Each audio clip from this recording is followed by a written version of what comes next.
Salut, il y a des vidéos qu'on n'aimerait jamais faire. Évidemment, la situation, la crise ukrainienne avec l'invasion de la Russie choque le monde entier. Alors évidemment, d'aucuns me diront que c'est une peccadille et que ça n'a guère d'importance, mais tout ça a aussi des conséquences dans le sport, évidemment, et dans le foot en particulier. La finale de la Ligue des Champions devait avoir lieu à Saint-Pétersbourg et l'UEFA est déjà en train de se pencher sur une solution de repli qui, selon toute vraisemblance, devrait être Wembley, comme à chaque fois d'ailleurs. Mais il y a d'autres problèmes. La Pologne ne veut pas disputer son barrage contre la Russie. Roman Abramovich va probablement être interdit de séjour en Angleterre parce que c'est un proche de Poutine.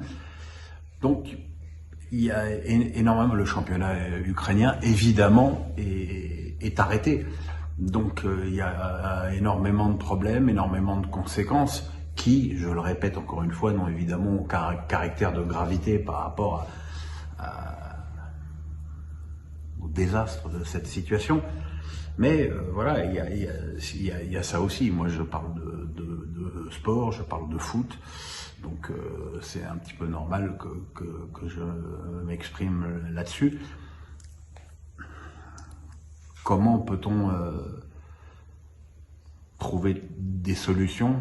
Parce que globalement, Vladimir Poutine se fout éperdument des opinions des uns et des autres et fait tout ce qu'il veut sans le moindre problème.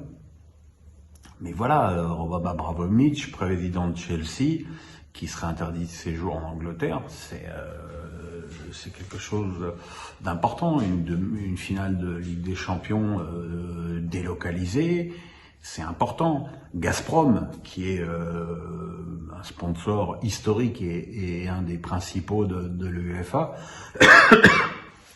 va probablement être viré.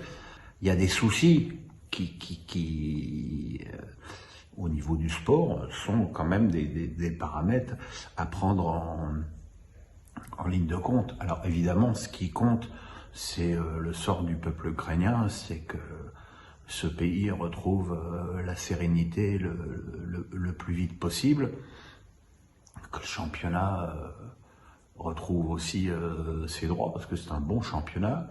De Zerbi, l'entraîneur du Shakhtar, qui a été réveillé par les bombes. Enfin voilà, c'est des situations qu'on déteste entendre, évidemment. Hein.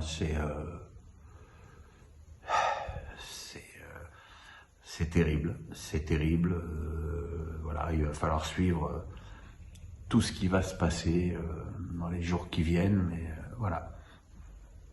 À mon faible niveau, j'exprime toute ma solidarité au peuple ukrainien et à leurs footballeurs aussi. Voilà, j'ai vu qu'il y avait un joueur russe qui dénonçait cette invasion. Shevchenko, évidemment, est démoralisé. Voilà. Il n'y a pas que des choses gaies dans ce monde. Hein. Il y en a de moins en moins, d'ailleurs.